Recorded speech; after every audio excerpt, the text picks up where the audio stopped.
Welcome to the Around the Ropes podcast right here on the Around the Ropes YouTube channel. See, guys, I make it very easy for you guys every week. You guys know who I am. You guys know where to find us. We've been in the same spot for the last God knows how long. And, guys, we have a loaded show for you guys tonight. As not only do I have, like I said, we got a phenomenal guest coming up in the one, the only Alex Ryman will be joining the show. He'll be joining me at about 9:30 because, and the reason why I say that was there was an incident at the last Pro Wrestling Magic show, which I actually have the video of, courtesy of the Front Row Mafia. Where the fuck did it go? Here we go. Now this video was taken courtesy of the Front Row Mafia.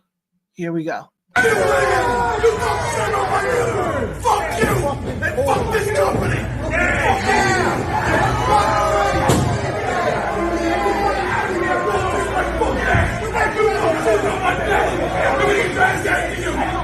Fuck you! Screw you, Alex! Screw you, son of a bitch! Fuck you!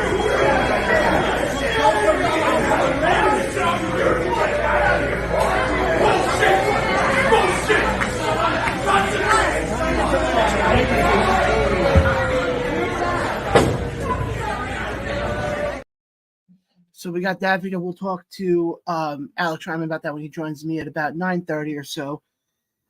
Just bear with me 1 second, guys, because I do want to share the video out to people who can get a chance to watch us. And, you know, just bear with me 2 seconds here. And, guys, if you are watching this, definitely hit the share button. It costs you nothing. It does wonders for us. It lets people know what we have coming up here and all that fun stuff. Just, again, bear with me 2 seconds. But, guys, like I said, hopefully you guys are enjoying. I know it's getting a little bit warmer outside, so you guys know definitely summer is coming around the corner. Just bear with me sorry, I didn't mean to do that one. Just bear with me 2 seconds here. And then we will get going here. Because like I said, guys, we got a lot coming up for you guys, including 2 big shows. I did that one too, you idiot. Ay. You would think I've done this long enough now. I know what groups to share it in. So, yeah. Not one of my brighter decisions in life. But, guys, like I said, hold on, just bear with me 2 seconds here. All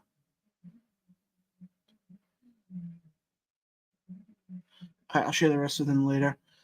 But guys, like I said, I want to dive first into, there was obviously AEW. I can't believe AEW is about to celebrate 5 years this weekend with Double or Nothing. And one of the conversations that came up a lot in talk radio this week is most underutilized wrestler. And because the whole conversation is Ricky Starks opened his mouth and basically said he doesn't know why he's not being used on TV. Because we have not seen Ricky Starks on AEW TV since around Revolution. Actually, I think it was before. I think March 30th was the last time we had seen him on TV. And it got me thinking about who is the most underutilized wrestler right now. And I definitely got to throw him in there. I think another one who's incredibly underutilized is Ricochet. Because when you look at somebody like Ricochet, when it comes to when he was in NXT, he was being used. I mean, I still remember the feud he had with Velveteen Dream. So you have him. I'm trying to think, you guys. Definitely leave in the comments below. Let me know who you think is the most underutilized wrestler. I'm trying to think here who else most underutilized. I think you can also say, without a doubt, I mean, this is tough though, because you look at both. You look at AEW. AEW has a plethora of guys and girls who I think are incredibly underutilized. I'll give you this much, and you're gonna laugh when I say who else I think is in that category. I think Athena is incredibly underutilized, and I know she's a champion right now.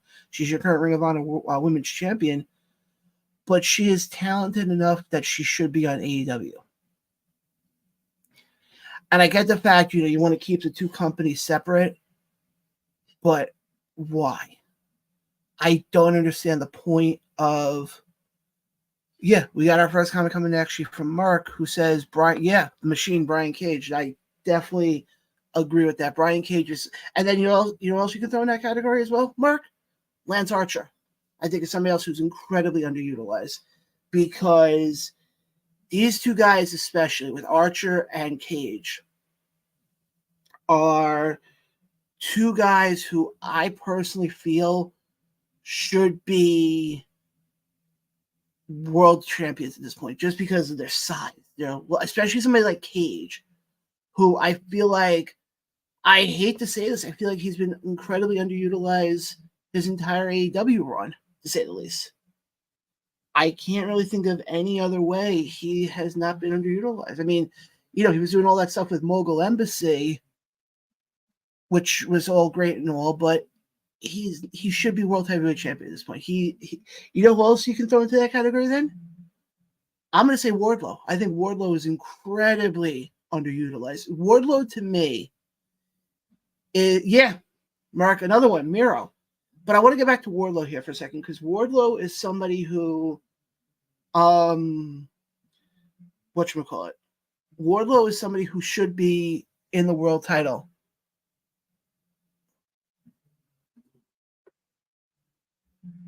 Yep. Even Ryan Peterson, phenomenal ring announcer, chimes in here and goes, Hikaru Shida, Nyla Rose, Kip Sabian, the Butcher, and the Blade. Yeah. But this is one, and I understand, you don't have a lot of time with AEW, because you got Dynamite, you got Rampage, and you have Collision. But there should be times, especially with, some of the people that Ryan just mentioned. Half those people, I think, should be on TV, should be challenging Tony Storm, especially Hikaru Shida and Nyla Rose. Those I do not understand why we haven't. I don't remember the last time we saw Nyla Rose on TV. I don't remember. And you know what else I'm going to say? And this may cause some shockwaves. I think Saraya, unless Saraya's injured right now, and I just didn't know that. But even Saraya, I think, is somebody who is incredibly underutilized.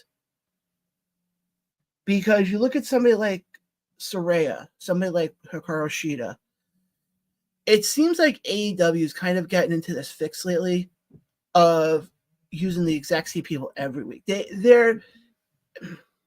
I know a number of years ago, WWE had this issue where we were seeing the same people every freaking week. So it became more of a TV show almost, and less pro wrestling. And that's kind of how I'm feeling with AEW. You're not seeing half these guys, and then people wonder why people like, Cody Rhodes, people like Jade Cargill are jumping ship to AEW, to a WWE right now. There's no two ways about it. And I think that's the issue. And I've said this for a while now. When you look at AEW,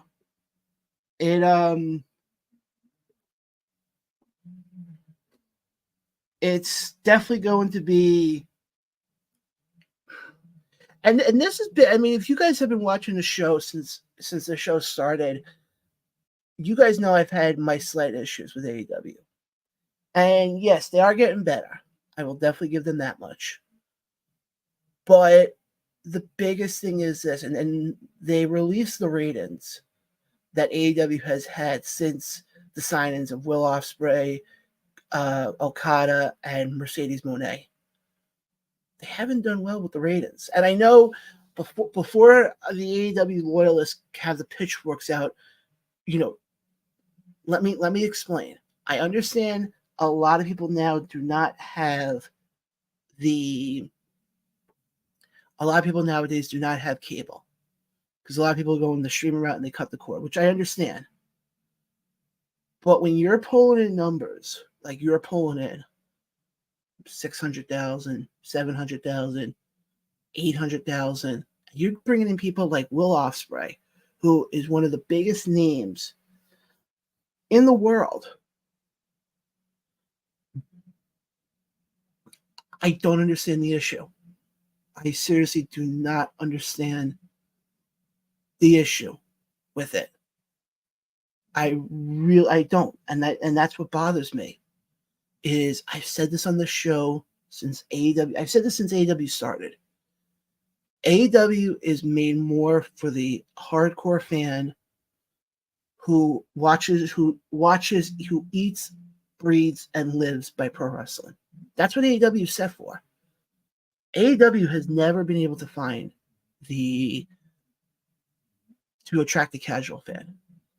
Several months ago, we had Robin Lundberg on, who he doesn't watch pro wrestling that much, and he was even saying when we had him on, this goes back a couple months ago. It was the same thing. It was the fact that they don't attract. That's been my biggest gripe with them, is they don't attract the casual fan. And I've said this since day one on this show, and I will die on this hill if I have to. AEW cannot. I'm not going to say cannot survive, because they have survived for 5 years now. But it's going to be tough for them to become that legitimate number 2 when they're pulling in the numbers the way they are. I really think that's the only way I can look at it at this point. Is actually, Ryan, if you're watching, you'd like to hop on, let me know. Or anybody who's watching, if you'd like to hop on, let me know. Like I said, I know we'll have Alex Ryman joining me at 9:30. Join the show at 9:30. But guys, like I said, I want to get back to the AEW talk here for a second. And the fact that, I mean, they were talking about it today on Busted Open, and I agree with what Bully said. When Bully turned around and said they have to, they have.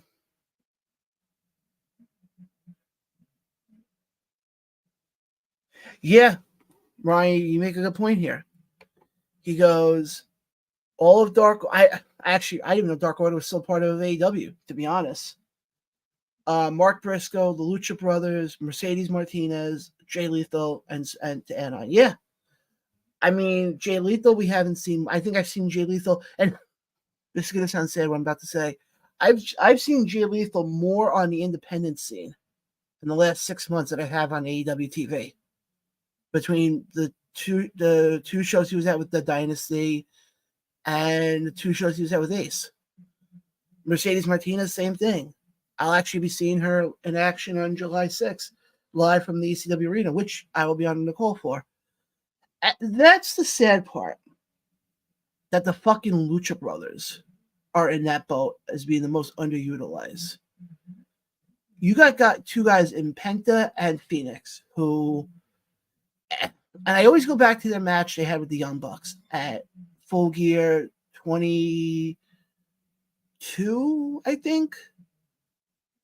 As much as I sit there and shit on it because I thought the match was incredibly choreographed, I gotta give them their props. I think the Lucha Brothers, to me, right now, top 10 tag teams right now. Very easily can make the argument for them to be in the top 10 of tag team wrestling. And all that fun stuff. But guys, we are getting started here. I'm going to take a quick break just because I want to, keep my voice going here. Guys, you're watching Around the Ropes podcast right here on the Around the Ropes YouTube channel and listen to us on Spotify. Guys, we'll be right back right after this with some more AEW talk. Again, we'll be right back right after this.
And we are back right here on the Around the Ropes podcast.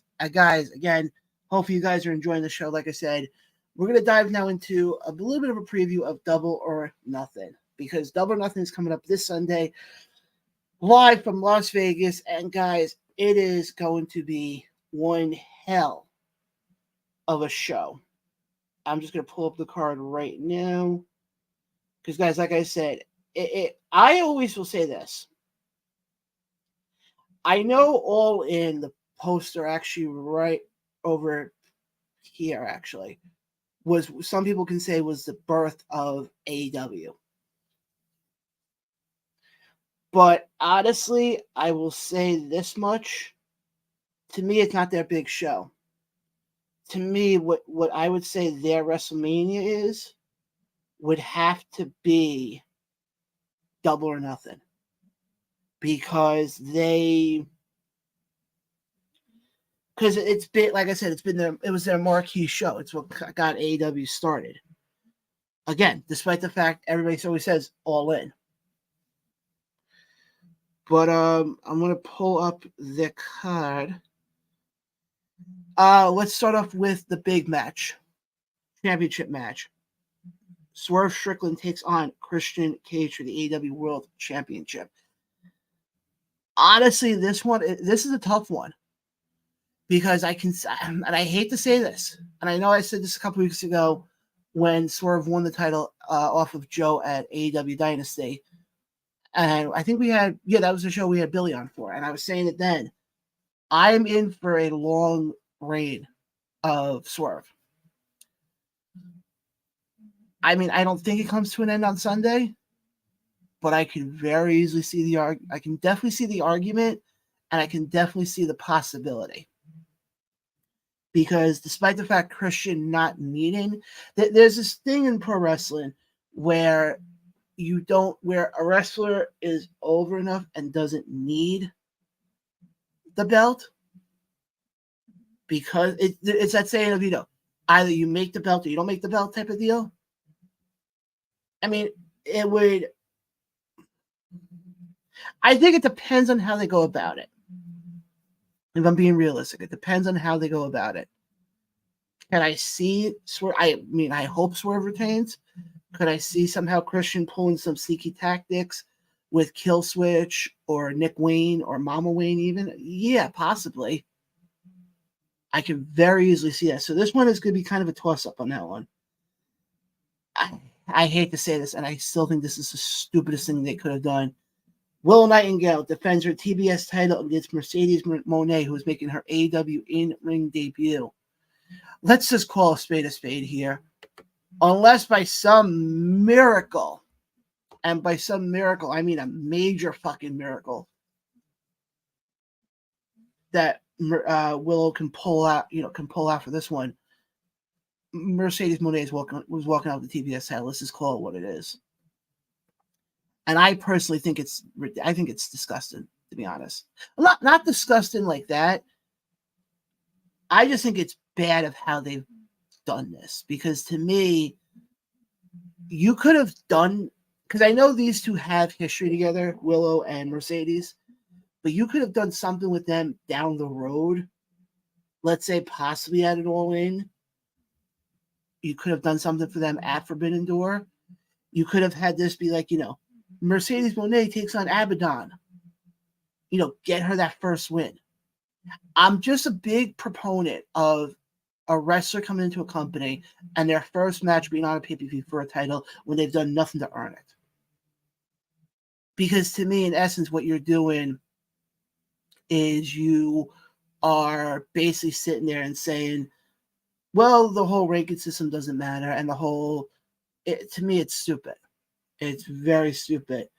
Next, we got here is the Anarchy in the Arena match as the Elite, which is the Young Bucks, your AEW World Tag Team Champions, Nicholas and Matthew Jackson.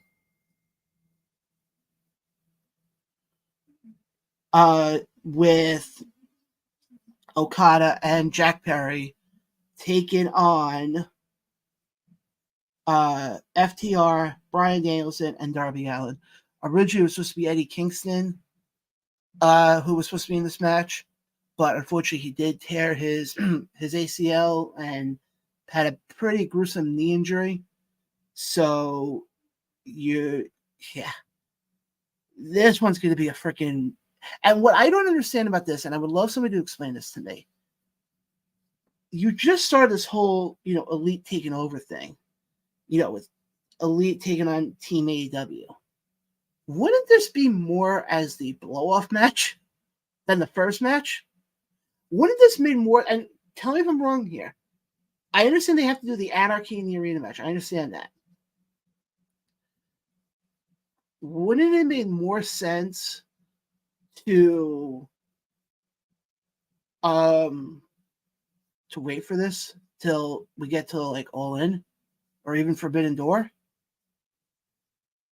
You could have done, the Young Bucks versus the team of Brii. If this was the setup, and this is how you were going to construct Team AEW, which first of all, I find very funny that this is Team AEW, and there's only one guy on here who's original of AEW, and that's Darby Allin. FTR and Bryan Danielson are WWE guys. The funny thing is, on the other side with the Elite, with the Young Bucks, Jack Perry, and Okada, at least that makes sense. I could be totally wrong here. And please tell me if I'm wrong here. I don't understand. I think it's got to be the Elite. I think the Elite get the win here. And I think as far as who takes the pin, oof, I don't know. I don't know. I mean, you can go. Yeah, I don't know. I don't know who will take the pin here. But let's keep things moving here as we now have women's action as Serena Deeb challenges the timeless Toni Storm for the AEW Women's Championship.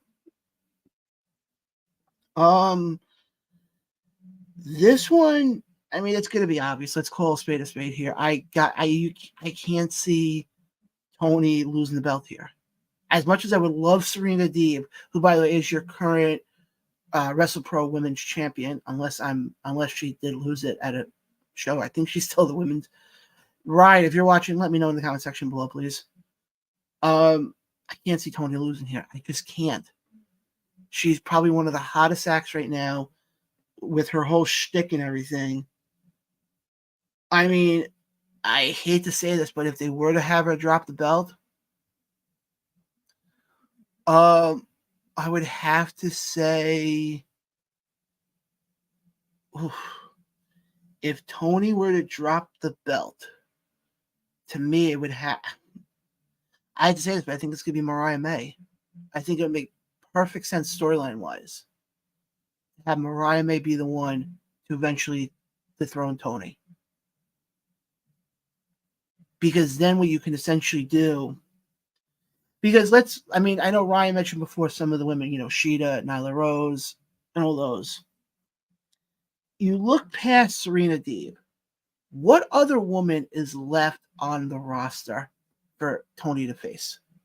I'm being dead serious, What other woman on the roster is there for Toni to face?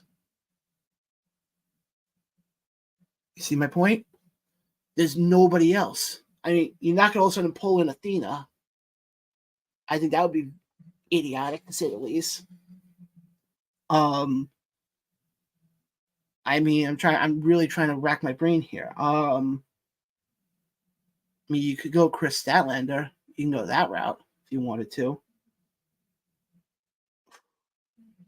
Roderick Strong takes. Guys, let me know in the comments below, by the way, what your predictions are for Double or Nothing. Roderick Strong takes on Will Ospreay. Roddy has to retain here. Because I'm going to tell you this right now. If Will Ospreay takes the international title here, you might as well kill all expectations for Undisputed Kingdom at this point. Because Undisputed Kingdom was supposed to be this big heel faction that was supposed to terrorize AEW. Obviously, we all know MJF got injured, so it kind of fucked up plans a little bit. And Roddy right now is the only one who has a title right now in that. Well, I mean, granted, yes, you have Bennett and Taven who are your Ring of Honor champions, so you got those. But realistically, how can Undisputed Kingdom have any sort of credibility if all of a sudden Roddy loses the belt here to Will? I mean, don't get me wrong. I think Will Ospreay will become AEW International Champion at some point. I don't think it's going to be here. I think if you pull the trigger with him winning that belt, I think it's going to be in London or All In August. That's the only thing I can see. Really, I'm being dead serious now. It's the only thing I can see happening. What else we got here? We got Adam Copeland taking on Malachi Black for the TNT Championship and a barbed wire steel cage match. I think this is Malachi Black's like first singles match, in months. I think maybe. I mean, Adam Copeland right now, or Edge, as a lot of people may know him as, has been a freaking probably doing the best work he's ever done in his entire career. And it is,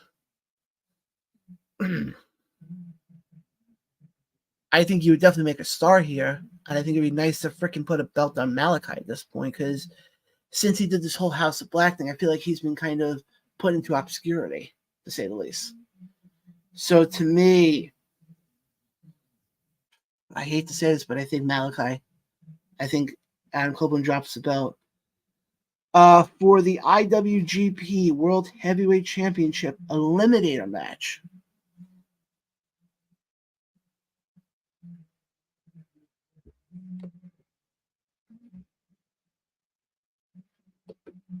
Let's see.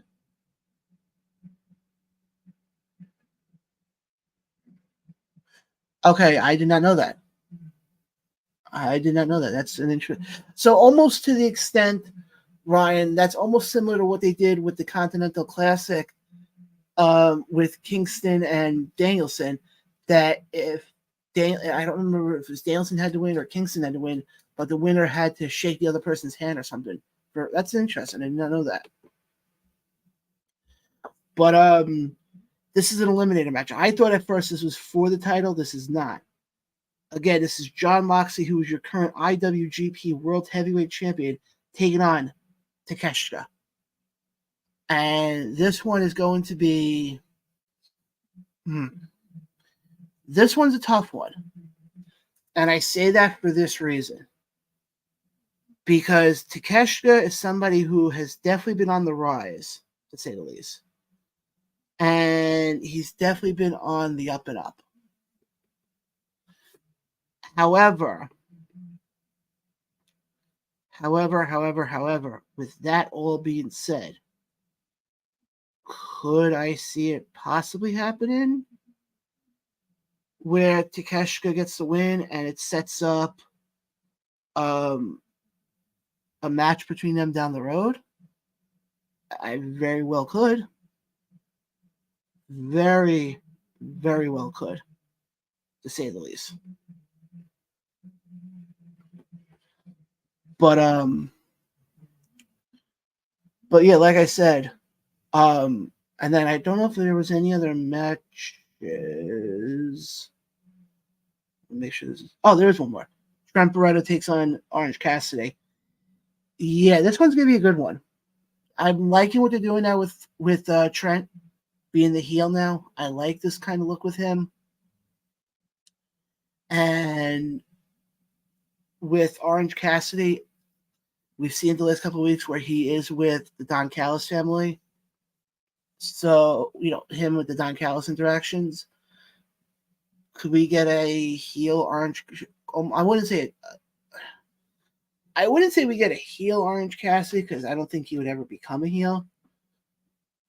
It would be interesting to see, because I know he's been having a lot of interactions with Don Callis in the last couple of weeks. So I don't know precisely how that all would play out. And I would just be very curious to see how that would all play out, to say the least, because of the fact that, I mean, I know Cassidy has been, a single star before, but I don't know. Guys, let me know what you guys think about the predictions, and definitely leave your predictions in the comment section below. We're going to be taking another quick break. On the other side of this break, we're going to talk some more AEW and get into some WWE King/Queen of the Ring, as that will be happening on Saturday, all ahead of Alex Ryman joining the show to talk about this incident. Fuck you! And fuck this company!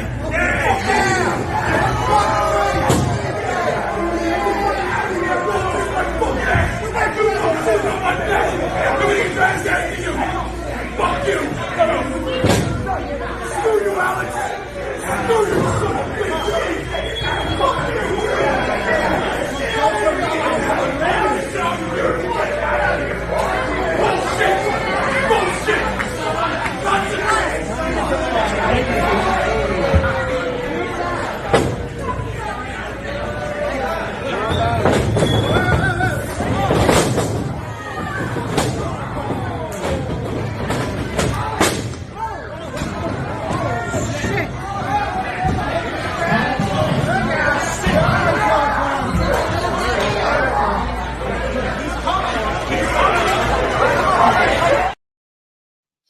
And we are back live right now on the Around the Ropes podcast. Guys, again, I appreciate everybody who shared the show tonight. It does mean a lot. Guys, continue to hit the share button, hit the follow button, hit the subscribe button. As of right now, I'm going to check to see if we have finally hit the 30 subscribers yet. And we have not. We're still at 29. So, guys, like I said, definitely hit the subscribe button. It costs you nothing. I've said this for the last 3 years. I've said this week in and week out. It costs you nothing. It does wonders for us. It helps us out a lot.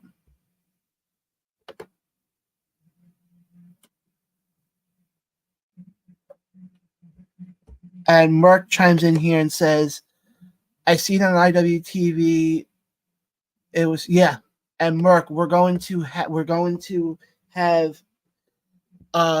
what's his face? We're going to have Alex Ryman on in about an hour or so. Definitely talk about that, because I didn't get a chance to go to the Pro Wrestling Magic show. I have not been to a Pro Wrestling Magic show since Kingdom Come. Actually, that's how long it's been. And I'm actually hoping next couple of weeks, because I know they're doing a show at the ballpark in Jersey coming up, and I know they have. I might actually go to the one that they do at the Mecca on the 22nd, and I say that for this reason, because they're doing basically a War Games-esque match, and I'm just curious to see how they're going to pull this one off in that building.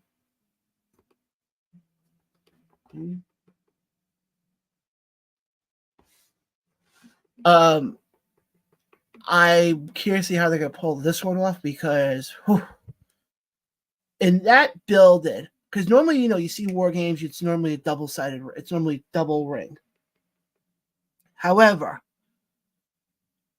you're not going to have that much room in that building. Let's call a spade here. That building's going to be that building is small enough as it is with one ring. So my assumption is this is going to basically be a steel cage match with the door opening, I guess. Because let's be honest here. How else are you going to pull this off? And actually, let me go to the poster for the show on the 22nd, because it's definitely. And Mark chimes in here and goes, I don't see it being War Games match. No, Mark, I'm going to pull up the poster right now.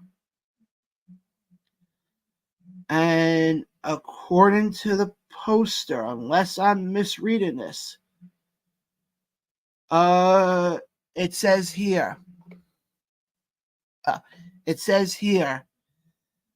we return to the Real Magic Kingdom in Ridgefield Park on Saturday, June 22nd with Turf War featuring a one-ring version of War Games. with the GM job on the line as Team Shane, which is Shane Fair, Steve Wolf, Vinny Pacifico, and Isaiah Wolf, face off with the Team Smiley, current GM Smiley, Eden, VI, and Azrael. And Ryan chimes in here and goes, good Lord Almighty. He goes, no steel cage, have one member of each team start off, then whatever team wins the coin toss gets the advantage. Weapons are allowed once all members. Okay, so Ryan, I guess it's the New Jersey Wish.com version of War Games, then, possibly. But guys, I know I originally said before we went to break that we were going to talk some WWE, but I'm going to hold up on WWE for right now because I want to get into some indie talk because, obviously we're talking about Pro Wrestling Magic right now. Guys, I say this on the show weekly. I say this in any interview that I do. Go check out independent wrestling.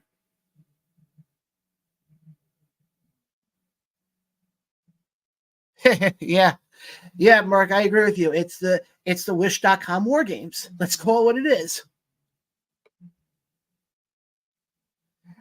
Friend of the show, and John, again, thank you for the footage. I appreciate it a lot. He goes, Magic was so good. Yes, John, I am hoping to get to that show on the 22nd because I just want to see how that, when you get weapons involved in that building, good luck. And Ryan chimes in here and goes, did it one time in Ace in 2016, Team Stockade versus Team Mike Lewis Enterprises, if Mark remembers. Okay, who's Mike Lewis? As somebody who's first being... Gotcha, okay. But guys, like I said, you look at independent wrestling right now, and it's insane. The type of matches we're getting, and B, a lot of times these shows are freaking amazing. Case in point, look what we have coming up this week with Ace. I mean, you have, I'm going to try to see if I can pull up the card now. Because, and I know I went over the card with Ryan a couple weeks ago. Not a couple weeks ago, a couple days ago. So, again, guys, just bear with me 30 seconds here. Because this card that freaking Mike Morgan and, here we go. The freaking card that Mike Morgan and Cheyenne Ortiz put together is incredible. And here we go. Oops, a milk card. It's 25 freaking promos. Come on, we get the promos. Come on. Here we go. Okay, thank God. Danny Moff takes on... Yeah, John. Yeah, I agree with you. Yeah, Moff and Darius. Oh, yeah, those two are going to kill each other. Like John said, we got Danny Moff taking on. Actually, let me give them their proper names. The Bayonne Badass, the man who needs no introduction. Danny Moff takes on the All-Father, Darius Carter. For the Ace Heavyweight Championship, Rick Recon defends against the Dominican Destroyer, Vargas. For the Fight for Flight Championship, we have Dino Constantino, Anthony Gangone, and your champion, Brad Benson. I have to say that name slowly, apparently. Will be challenging, obviously, as Benson is defending his title. For the Diamonds division, we have Azrael taking on your current champion, no one better than Michael Manstretta. And for your Ace Tag Team Championships, Los Sucos takes on the Silk City Kings. Which, honestly, it's going to be nice to see Silk City Kings back in action because it has been a while since I have seen... Francis, I'm doing good, my friend. I'm glad you got a chance to watch. You're watching the show tonight, Francis, and I'm glad to, but I'm doing well. How about yourself, sir? But guys, if you're in New Jersey, I highly recommend, and I get, there's other stuff going on. I understand it's also Memorial Day weekend, but what a better way to start Memorial Day weekend than to come down to Teaneck, New Jersey for a show. I just went over the card. This card is going to top to bottom. Could be at some point. I'm probably going to try and do. Mark, I was reading off the cards from that was posted on May. What was it? May 8th.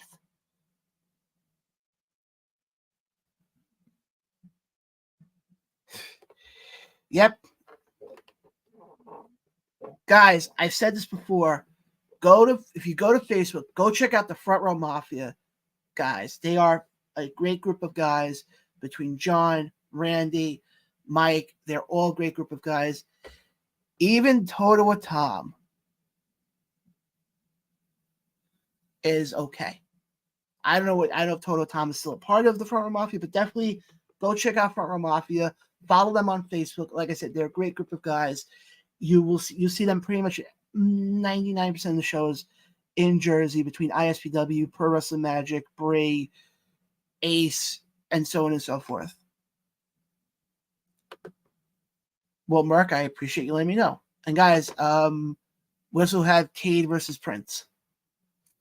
Again, I was going off the graphics that were put out on May 8th, so I know it's what today is today's the 21st. So again, I didn't get a chance to see that part. My bad. But guys, like I said, go check out the Front Row Mafia. They're a great group of guys. I can officially say they're starting to expand a little bit. When they started, they were just Jersey, but now they have a Long Island chapter with myself. They have an upstate New York chapter. So, guys, like I said, go check out the Front Row Mafia.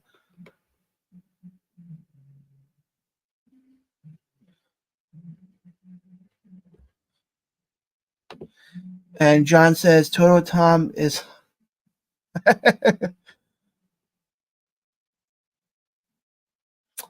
Okay. Yep. John, like I said, I put you guys over as much as I can. Really, Mark? That's one of the reasons I want to go to the show. Not just because of the good wrestling, because of the good empanadas. I kid. I know you're kidding. But guys, like I said, go check out Ace. Ace puts on fantastic matches. I can also announce this. I don't have a graphic for it yet because I literally just, I've been that busy. But coming up on June 9th, obviously you've seen the posters, Brii Combination Wrestling will be celebrating their 7th anniversary. And that card's already becoming loaded already. And I can announce that, actually I can try to pull up said card, make it easier. Give me a second here. Give me a second. We got Faye Jackson taking on Tiara James.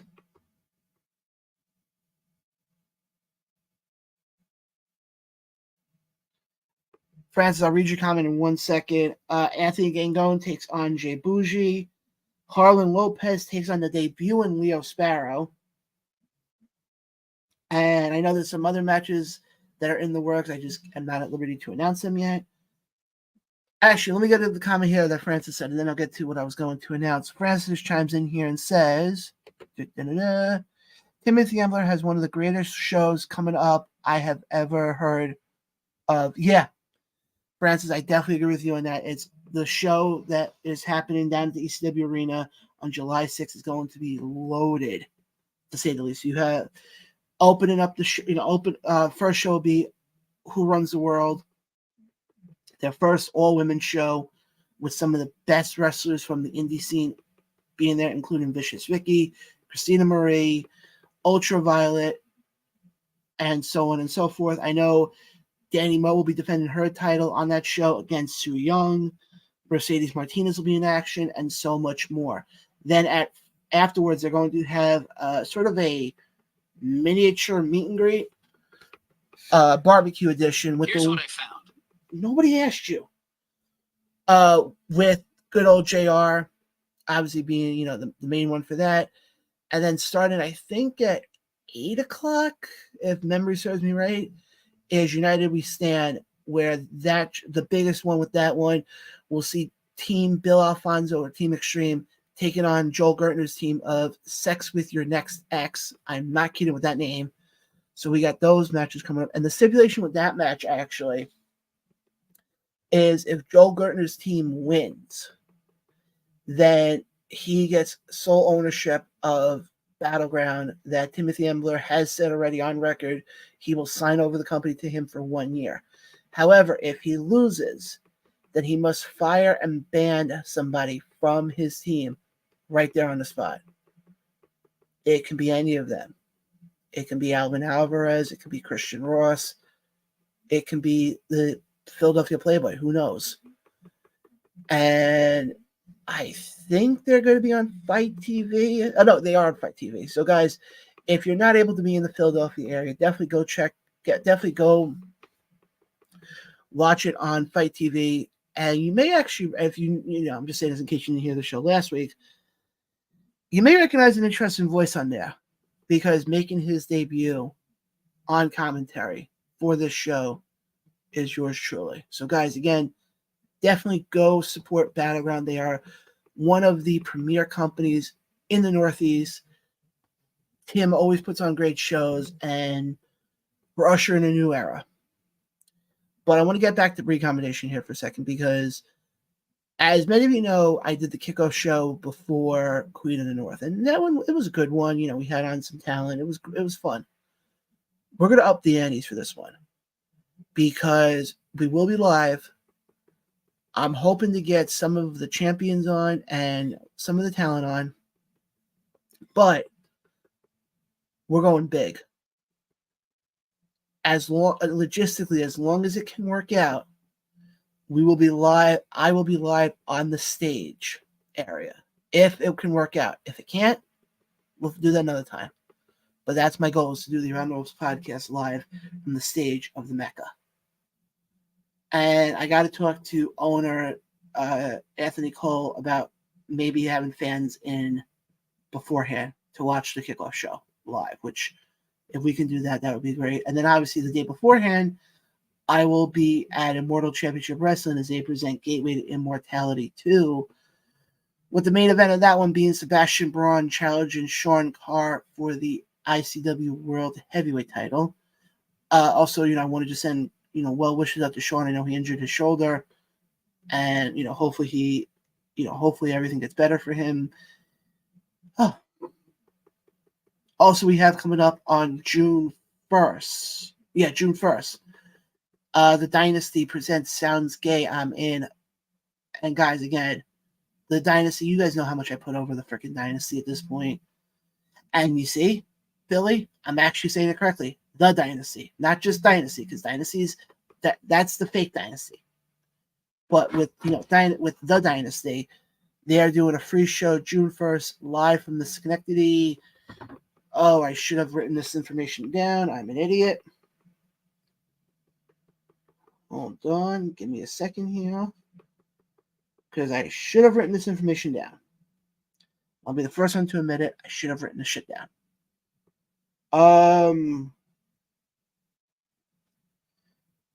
Coming up, where is this going to be? This is going to be at the Gateway Park in Schenectady, New York.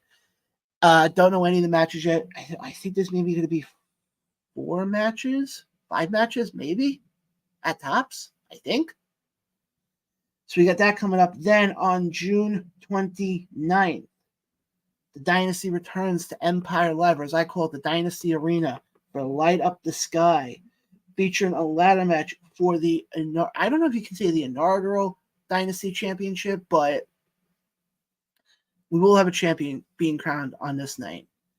Also appearing at the show will be Zila Fatu, which, guys, if you get the chance, go get a chance to meet him, because with how big this Bloodline story is getting, he could be somebody who could be a part of that Bloodline story sooner rather than later. So you're not going to want to miss this opportunity to see him. But there's more. You think that's it? No. There's more.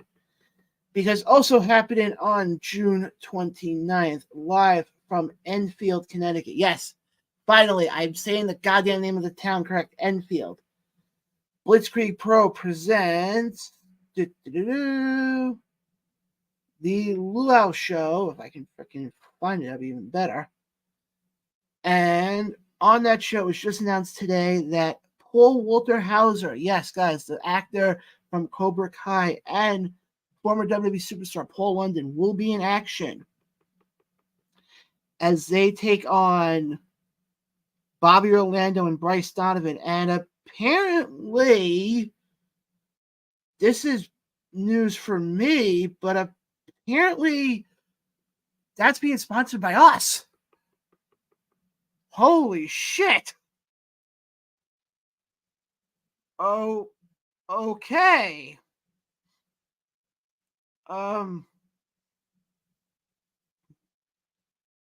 Okay, that's breaking news to me now. Apparently, we're the sponsor. I mean, let me pump the brakes here for a second.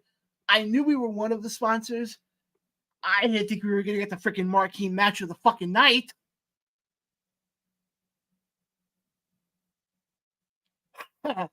Thanks, Phil. Holy shit, that just blew me away. That just fucking blew me away. But, God, Phil, thank you for that. That means a lot. But, guys, yeah, I don't know what to say right now. I'm kind of stunned. Wow. I was gonna say, Phil, I know Paul's a little tough to get on, both, but any possibility about getting Shook Crew on here beforehand? Phil, I appreciate that a lot. But guys, like I said, the big marquee matchup, June 29th, live from Enfield, Connecticut. Paul Walter Hauser and Paul London team up, as they're calling themselves, what's the name? Double Paul for All. Interesting name. As they take on Shook Crew of Bryce Donovan and Bobby Orlando. And guys, as it just was broken to me, Around the Ropes podcast is the sponsor for this match. Wow. That's all I'm going to say. Guys, we're going to take a quick break. We're about to hit, oh no, it's actually 8:54, so we're doing good time-wise.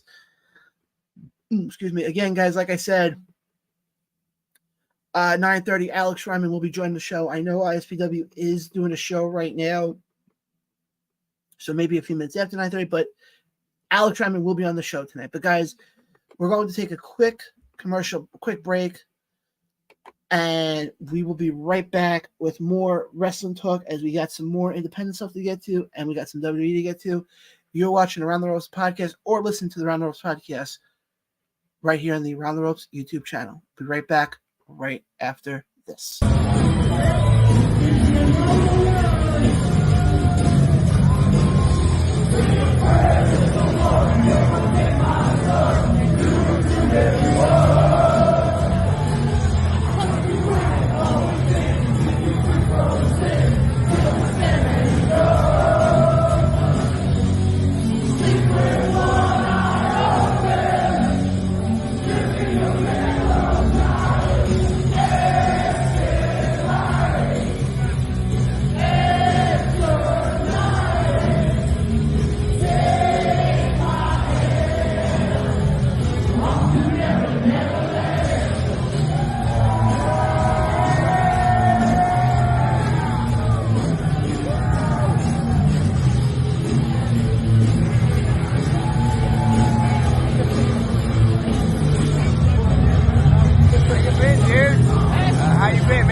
And we are back live right here on the Around the Ropes podcast. Again, guys, appreciate everybody who's watching us tonight. I know I use that video as my commercial break, but I do it just so they can catch my breath for 2 seconds. But guys, I want to keep things moving here because, like I said, we got a lot more to get to on this very loaded episode. Again, hopefully everybody is also getting ready for a phenomenal. I actually want to check the weather for this coming weekend because I think this weekend, weather-wise, is supposed to be really nice. Oh, what am I kidding? Monday's supposed to freaking rain. Shocker. Well, Saturday and Sunday are going to be nice, so at least you get 2 out of 3 days. You know, as Meatloaf always said, 2 out of 3 ain't bad, so you can't beat that. And then, guys, before you know it, we're officially into summer. I just got to say this much. 2024 has freaking flown by, to say the least. I feel like yesterday we were literally just talking about, you know, it being winter and, you know, all that stuff. Huh? Oh. And now the fact that we're talking about summer the way we are is insane. It really freaking is. And guys, even though it may be getting warmer outside, doesn't mean anything with the show is changing. I will still be live every Tuesday night, giving you guys comprehensive coverage of all things independent wrestling, WWE and AEW. Speaking about WWE, let's dive right into WWE right now because, guys, we are a few days away from the next installment of the Saudi Arabia shows as we will have King/Queen of the Ring happening this coming Saturday, live from Jeddah, Saudi Arabia. I think the show starts at 1 o'clock, I think. Maybe. Let me go double check that one. Because like I said, I think it's 1 o'clock. Which would make sense though, because you know they are 2 hours ahead. They're several hours ahead of us, so that would definitely make sense for it to start at 1. Because then, yeah, 8 o'clock. Yep, that would probably be the perfect time. Let me pull up said card for what we'll be seeing this coming Saturday. Guys, like I said, you're not going to want to miss this show. This show is going to be a banger. And let's get things moving here. Let's start off with the matches that we know both competitors. And I say that for this reason. Because there's only going to be 5 matches. Which I'm liking this thing now. The WWE. I realize something now in the Hunter, you know, since Hunter's taken over. We're not getting these pay-per-views that are 8, 9, 10 matches long. I say the same thing when it comes to independent wrestling. I'll say the same thing when it comes to WWE. We don't need to have unless it's WrestleMania. WrestleMania is different, but WrestleMania is also 2 nights, so it's a little bit different. You look at WWE. I mean, we started with Backlash. It was 5 matches. The whole show was done by 4 o'clock. It was great. This show, I don't see the show going past 4 o'clock on Saturday. So it's nice. Like I said, I like the fact that we're getting these short pay-per-views, but you're still putting on great matches. And the thing also, you have to realize something. You look at what WWE did when they started doing these Saudi shows several years ago. They were, everybody said it. They would basically become shows for the prince, in essence. And they would basically become shows for the prince. And it'd be like, okay, well, he paid for this guy, he paid for that guy. It's all well and good. What we're seeing in the lead up to this show and what we'll see Saturday, I don't have that same feeling anymore. I really don't. And like I said, the way I want to do this is I want to go over the matches that we know both competitors for before we get to the King and Queen. So we'll start off with Cody Rhodes taking on Logan Paul. Now, originally, when we spoke about this match last week on the show, originally this match was supposed to be for the double title. And then all of a sudden, Logan Paul with the Vince McMahon lookalike attorney pulled a switcheroo on us and ended up making it where his title is not on the line. So now we're getting Cody Rhodes versus Logan Paul for the Undisputed WWE Championship. I've said this before and I'll say this again. There is no way in hell. Let me backtrack here for a second. Would it definitely cause shockwaves to see Logan win? Absolutely it would. Can I see it happening? Hell no. Because the way WWE is going to more than likely book Cody over the next several months until we get to SummerSlam or we get to the Rumble next year or, WrestleMania 41, they're going to give you safe opponents. And what I mean by that is this. They're going to give you WWE is going to give you opponents that on paper could be Cody, but everybody knows they aren't. We saw it with AJ Styles at Backlash. Now, Logan Paul is in the same boat. Am I against Logan Paul getting a title shot? No. People have to remember his third match in WWE, I think his third or fourth match in WWE was for the Undisputed title against Roman. So Logan's been in this position before. And you know damn well, as well as I know, that when, Cody Rhodes, one thing Cody does amazing at is tells a story. We saw it with him and AJ. I think we'll see the same thing with him and Logan on Saturday. And I'll put it this way. Cody wins here. No questions asked. Let's keep things moving here because there we go. For in a triple threat for the Intercontinental title, we'll see Sami Zayn, who's your current champion, taking on Chad Gable and Bronson Reed. Now, we've seen Chad sort of form into this new heel character. And knowing how Sami is, he'll still wrestle like he's the goddamn underdog.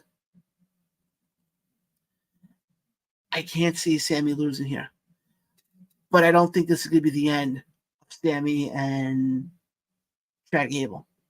Because I think where this is all going to lead to is Sami versus Chad at SummerSlam. That I can easily see. I can very easily see that. But for this one, I think Sami retains. And I say Sami retains, but I think he pins Bronson. Because I think what's going to end up happening is I think Otis gets involved. And I think Otis costs Chad. Here's how I see this playing out. Otis costs Chad. We get their match at Clash of the Castle. Bronson takes the pin, but it doesn't hurt Bronson. Chad Gable still has a gripe with WWE.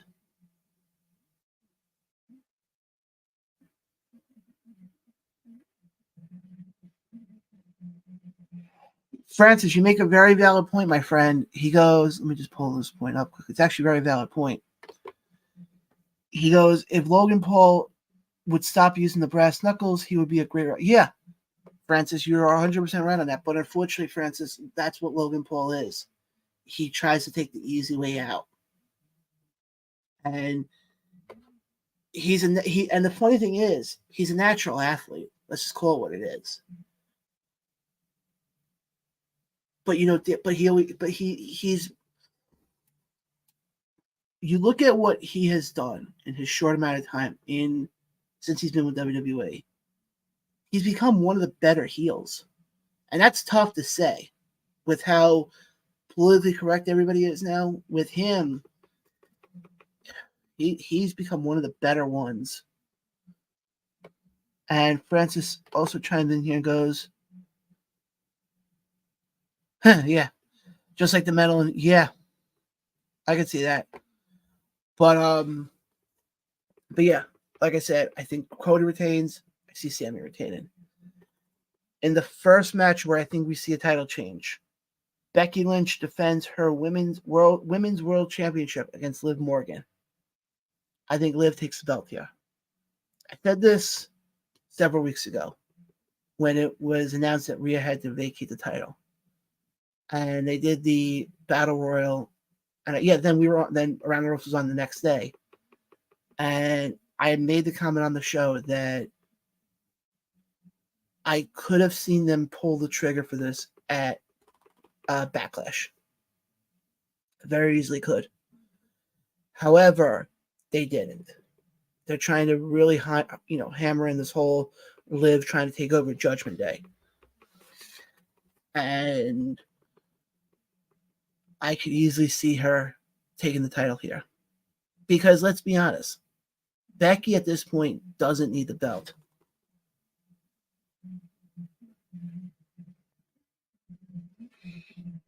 Becky does not need the belt at all.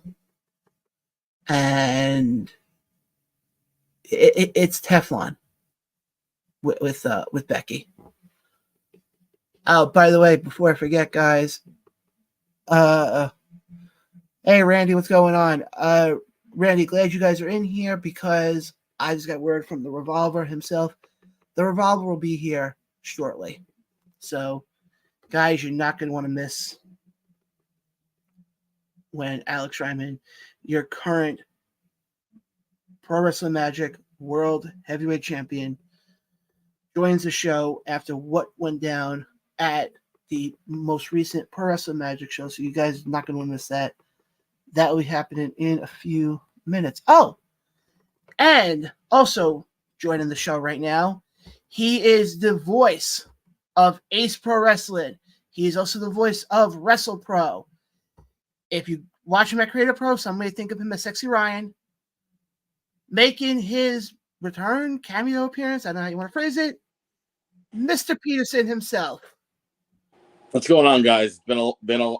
You forgot to mention former host. I was about to mention that. No, you didn't. I know you, John. You weren't. But I'm actually glad you're on with me because Mr. Ryman will be joining the show in a little bit. Oh, very nice. Now you can. Very curious to hear what Mr. Ryman has to say after what Donovan did to him this past weekend. And I actually, Ryan, I don't know if you saw the beginning part of the show. I actually have the video. I've seen the video like multiple times. And I would like to mention again, the video that I got was courtesy of Front Row Mafia. That's exactly who I saw it from too, and yeah, we'll definitely get. But right now we're talking about King/Queen of the Ring. God, I forgot that's happening too. Yeah. Quickly though, Cody Logan. Do you see Cody retaining? Yes. The triple threat match: Sammy, Chad, and Bronson. It's gonna be Sammy. I presented a possibility of how we can still use that triple threat match, but get lead into Chad. Okay. Lead into Chad versus Sammy at SummerSlam.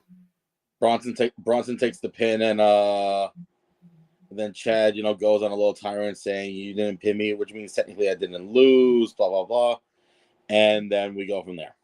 Yeah, and somehow Otis gets involved and sort of screws. Now, could you see the possibility of Otis screwing Chad? Yes. And then what I can see them is them having a one-off at Clash at the Castle next month. And then, because you still got time before we get to SummerSlam. I think you got. I was thinking more like Otis screwing over Chad at SummerSlam. Actually, that wouldn't be bad though. That'd give him a bigger stage here. We do have some comments coming in, by the way, from John, who goes, "Yeah, just." Mark is very happy to see you back on. Thanks, Mark. And also thanks for remembering the War Games match that we had at Ace. Is that on YouTube? I'm trying to remember. I don't know. I think it was like just honestly. But I didn't hear anything on that one. I didn't even see anything, honestly. Okay. I'm trying to remember if it is on YouTube. I think it is. And we do have another comment from a new fan of the show, Francis, who says, who do you guys think is Francis? We're actually about to get to that in a second. And then Mark goes in here. I don't know if it is. It might be. Okay, yeah, I definitely want to go check it out. But we're about to talk about the women's match. Liv Morgan, Becky Lynch. Do you see Liv walking out of Saudi Arabia Union Women's Champion?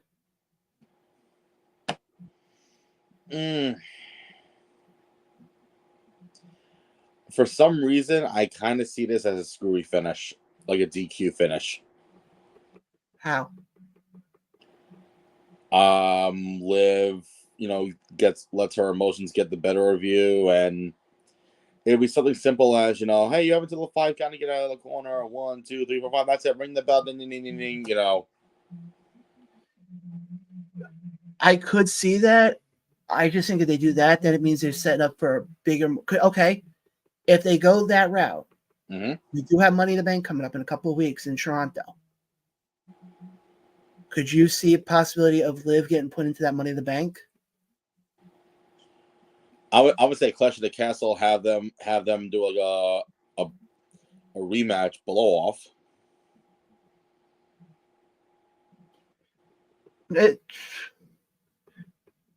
It's going to be interesting. I think that's the best way I can put it. It's going to be interesting to see how this whole thing plays out. Before we get into the King/Queen of the Ring finals and all that stuff, I want to get your thoughts quickly because we're talking about the women's Money in the Bank, and the name that's always brought up is what's her face, Tiffany Stratton.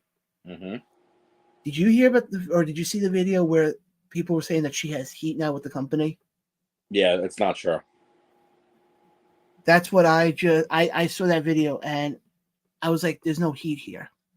That's not even her voice. That's really not her voice at all. Oh, I kind of figured that. We got some more comments coming here. Emmanuel Harris, who does the audio for the Dynasty, is chiming in. Emmanuel, how you doing?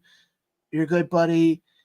And Andrew Edler goes, just logged on. How's the betting on King Corbin 2.0 going?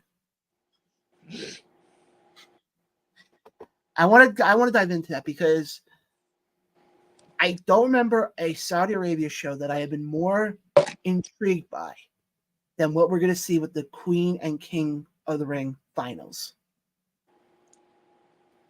Because, and I want to look at the men's side first, because obviously, as you saw Monday night, we have Gunther in the finals. On the SmackDown side of things, we won't find this out till Friday. It's either going to be Randy Orton or Tama Tonga. I have a theory who it's going to be. Go right ahead. Orton. How do you figure? Because I have a feeling that Orton's going to win by distraction. I very well, and if you go off that, the fact of us getting Gunther and Orton in a match in WWE, just take my money now. And then here's what's going to happen: we're going to see Orton and Gunther for the finals. And then those two are going to go out, and then as Orton, gets ready for his RKO out of nowhere, the lights go out. We might see some Uncle show up, and then he'll appear in the ring. He'll take off the mask, and then it'll be the best in the world, Shane McMahon. He'll insert himself into the match, and then he'll win the entire King of the Ring tournament. No, but I have a feeling though we might be seeing the debut of Uncle Howdy, because if you saw the QR code, if anyone scanned the QR code just recently, they did tease the zip code for Saudi Arabia. By the way, Ryan, you popped Andrew. I mean, listen, it happened a few years ago. Just saying. And we've seen that before, where wrestling companies book somebody into a match and have them win it. Yeah, we just hope that he doesn't. We just hope that he doesn't tear his quad again. Yeah, doesn't pull a Kevin Nash. But no, two things are gonna happen. One, if Orton wins, this will actually be This will be the only thing that he's never won in his entire career. Can you believe that? And he's been wrestling now for 20, almost over 2 years now? At least 2 decades. Actually, almost 25. And then with Gunther, with the way they're pushing him, yeah, that's what I'm thinking. That's what I'm thinking, John. That's what I'm thinking, John, because I feel like Tom is going to get screwed over on Friday with Orton winning, and then they'll return the favor. and then they'll probably lead into something at Clash of the Castle or something else. Oh God, no! Not a Sid Vicious, Andrew. God, no! Nobody wants to see that again. But here's the funny part, though. My hope is if it is Gunther who does win it, I hope they're not going to call him. What I seriously hope is they use this to propel his career, because I hate when all of a sudden they become gimmicky with this, and it's so and so is now the King King Gunther, and it's like, no, we don't need that. I have a theory how they can play this off.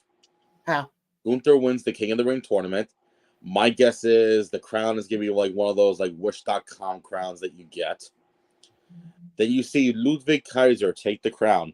You see him, get into the ring. He's about to present it. He's about to present the crown, and he gets down and present the crown. Gunther takes the crown, throws it on the ground, and steps on it and breaks it. Saying this prestigious tournament, is more than just a cheap ass crown. Yeah, it's definitely possible. We got some more comments coming here, and guys, like I said, we'll be joined by Alex Ryman momentarily. Mm-hmm. Emmanuel Harris chimes in here and goes, "Do y'all?" Yes. Yes, we definitely, we have that. Emmanuel, that was done about an hour ago. Yeah, actually, Emmanuel, you can still leave your comments below, guys. That's the one thing I've said about this show. Even if it's something we talked about in hour number 1, you guys can still leave your comments in below. We'll definitely read them. It's not like other shows where all of a sudden if like, let's say you don't catch them when we're doing it, you can't. No, guys can still comment as long as we're live. You guys can definitely comment. John chimes in and goes, Orton is a few more years from arguably. Yeah, I can see that. I can very easily see that. Apparently we got a Baba Booey reference. Oh, Randy. Andrew is very happy to see you back, Ryan. Thanks, Andrew. Let's see what else here. Who knows how long this will last, which I'll leave for that at the end. Emmanuel says Carlito is underutilized. I mean, give it time, because I think from what I'm seeing, we might be seeing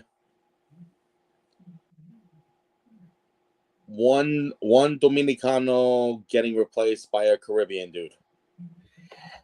Yeah, the only thing I will say though, by the way, is whoever shaved his mustache, his beard that he had, made him look like, I didn't recognize him at first. All of a sudden, I forgot him. Was it? I think it may have been Backlash when all of a sudden he debuted the new the new look, and I'm looking like, who's that fan? I'm like, oh crap, no, that's Carlito. Let's see those.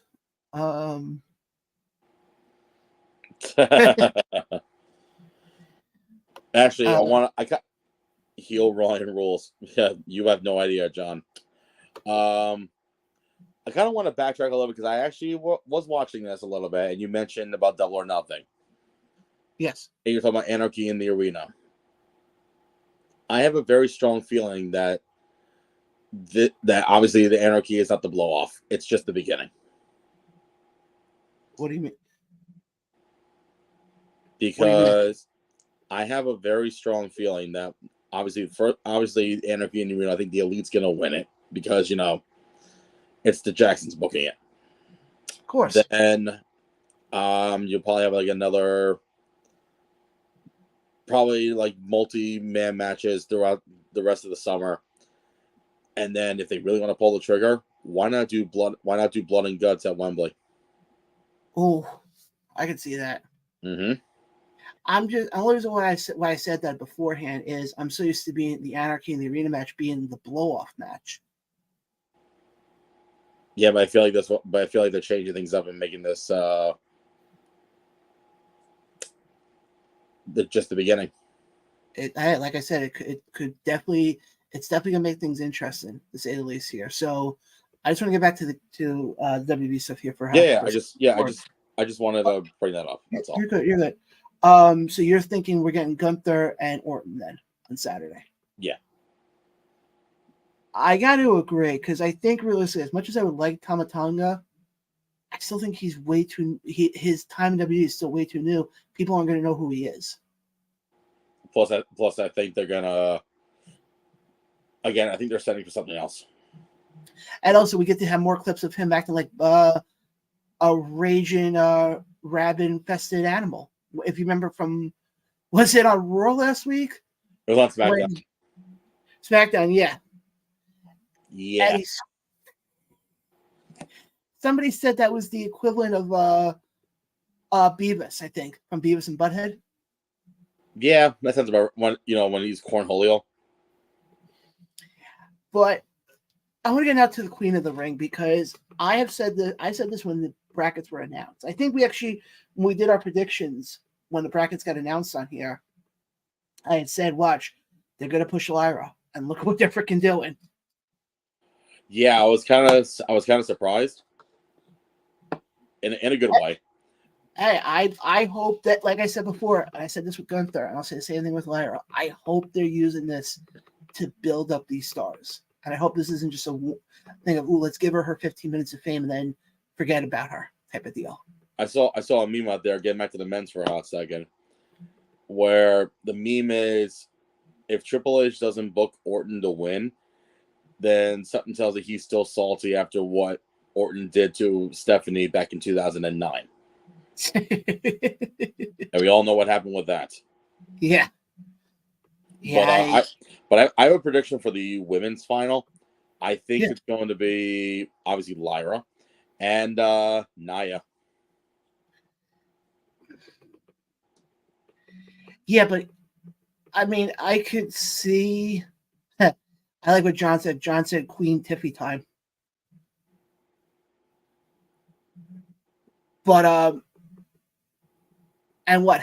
But then if you do that, then you have Nia versus Lyra. That, you want to talk about a tongue twister right there. Does Nia need the win here, or can you still see Lyra getting the win here? I think Nia needs the win, honestly. I think I see Nia because honestly, she's lost it. And actually, if you want to be technical, if they really want to pull the trigger, she is Samoan, right? Yes, she is. So why not? Why not throw her? Why not throw her into the bloodline with Queen Nia? Yeah, I could very easily, very, very easily see that. It's gonna, like I said, and it's Nia versus, who's she taking on? I don't remember. Isn't it Bianca?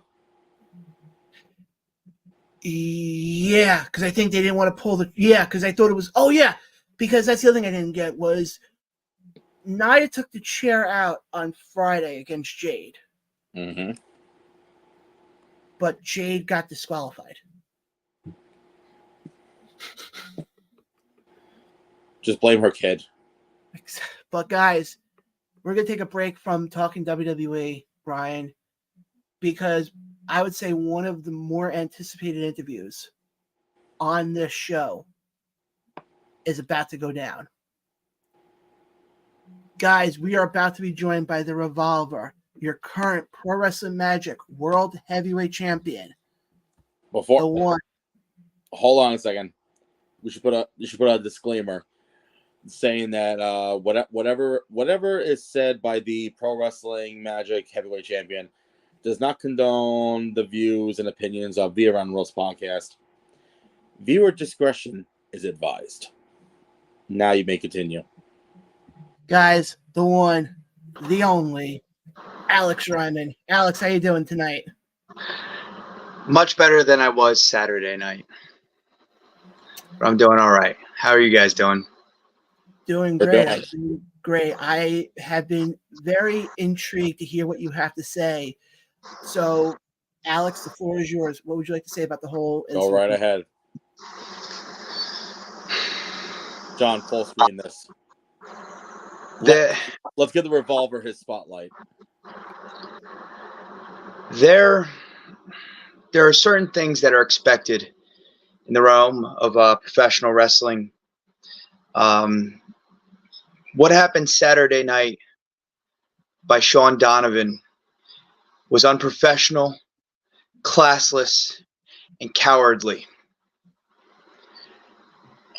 And I'll be honest, it quite frankly it upset me because I looked at Sean as a friend, and back in January, he started commenting on a lot of my stuff, just social media bullshit. And I had seen him 3 days before this, and it was the same, hey, brother, how are you? Brother, this, brother, that.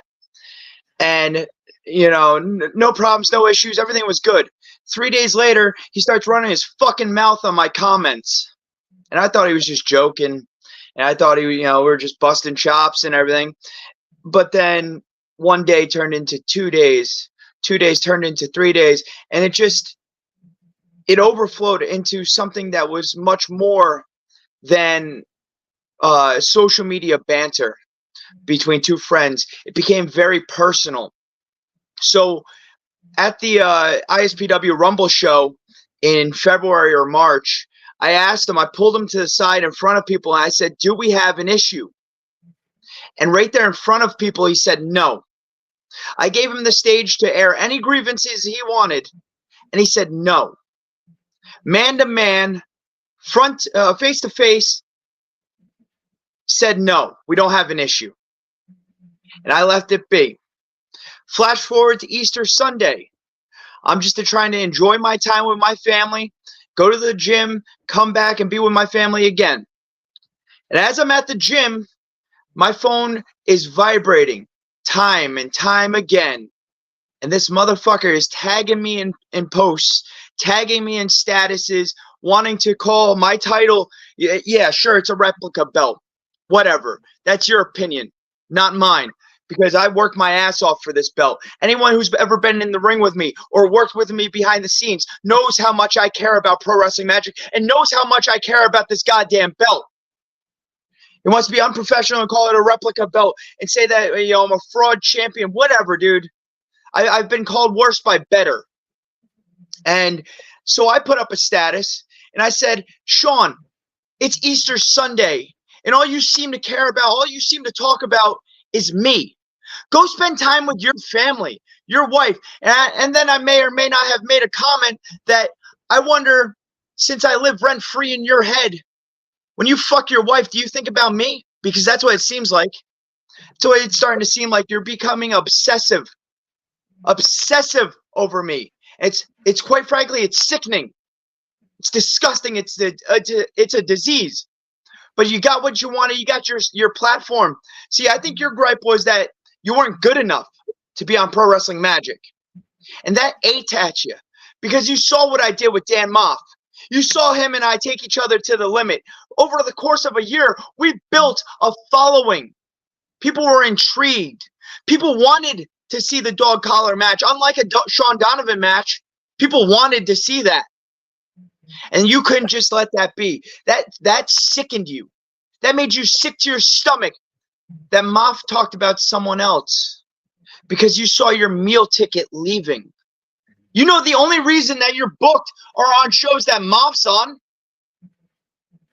You know that the reason you're booked is because you're carrying his goddamn bags. And yeah, you might want to say, oh, it's the same joke over and over again. Sean, it's not a fucking joke, bro. You're running in the same circle for 20 years, doing the same thing you've always done. And if you do the same thing and get the same exact results, expecting something different, that's the definition of insanity, bro. You're obsessive. You're insane. Donovan, I called you a nameless, faceless individual, and that ate at you because it's true. The only identity you have is Moff's bag boy bitch, and that eats at you because you are nameless. You are faceless. You are on the level of the Revolver, and that eats at you. You can't stand it. Seeing someone that's been in the game half as long as you, commanding an audience, commanding a following, people will show up and line up to see the revolver. Meanwhile, during your matches, people line up at the concession stand or a piss break.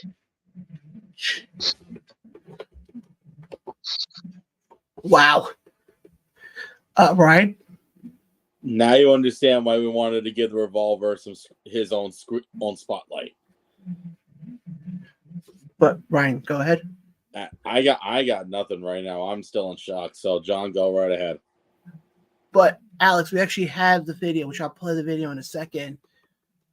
Do you think it's almost like he's trying to take the easy way out of trying to attack you, like he did? No, I think he's grasping at straws. He wants any type of publicity he can.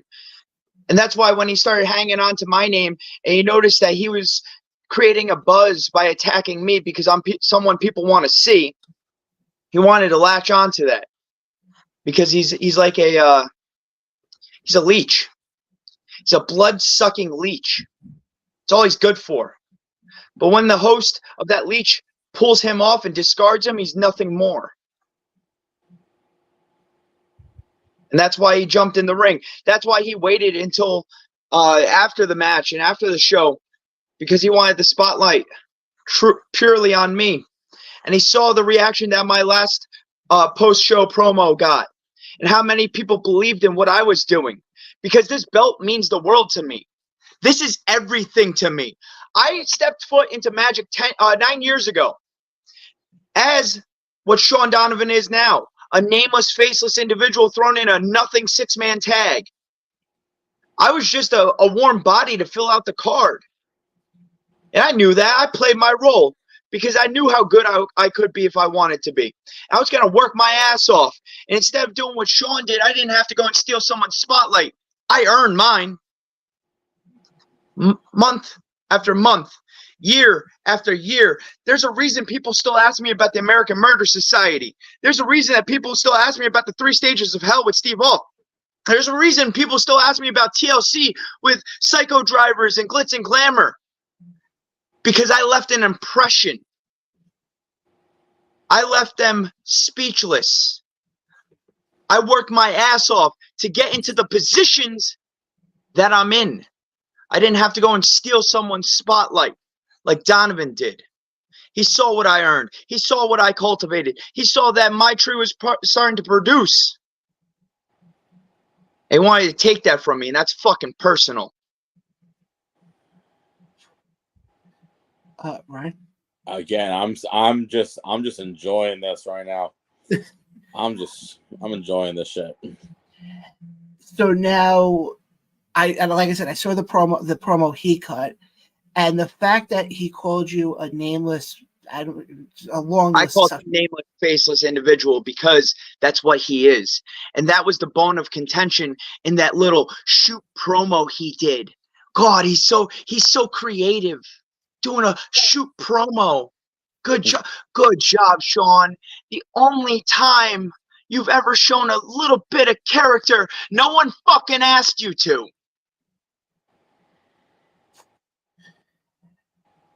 Guys, in case you are not aware of the incident we're talking about that, the Revolver just cut a very fiery promo on, we're just going to play the video quickly just for the people. It's not a promo, dude. It's a shoe. I know it is. Just. You fuck you and fuck this company.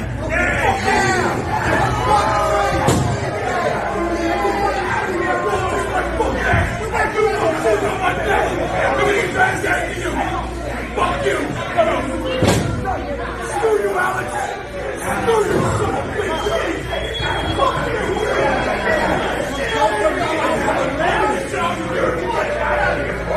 Bullshit! Bullshit!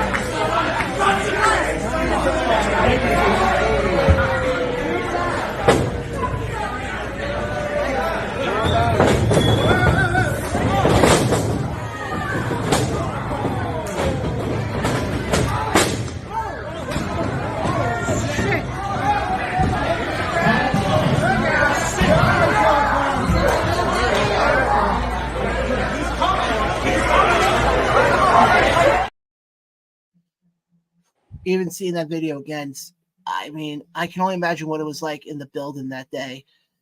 So now, So what that video cut it to before that video appeared.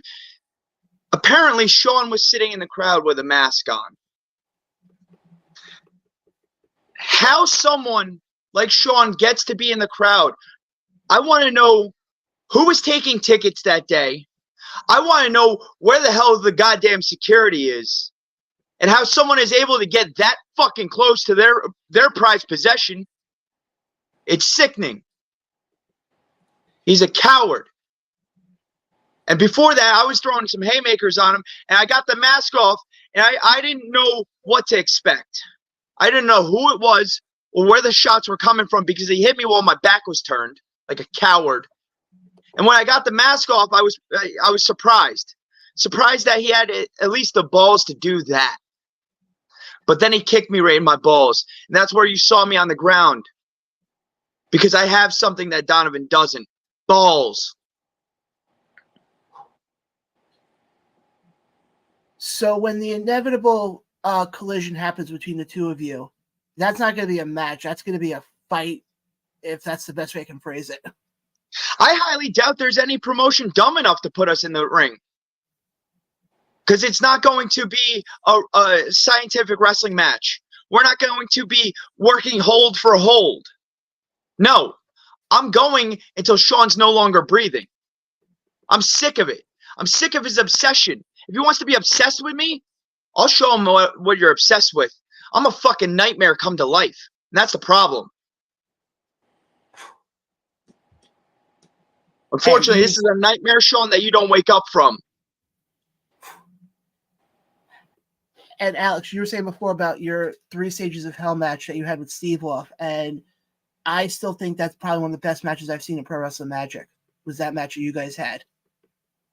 And that's somebody who at one time I considered a friend. And I was willing to stab him in the eye with a kendo stick.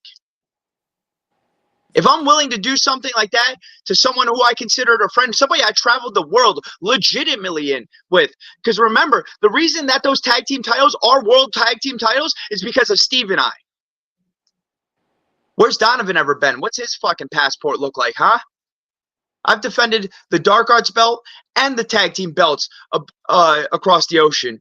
In Europe, in the tag titles in the UK, and the Dark Arts title in Germany. I've done more for Pro Wrestling Magic than anyone. And then he wants to take that from me.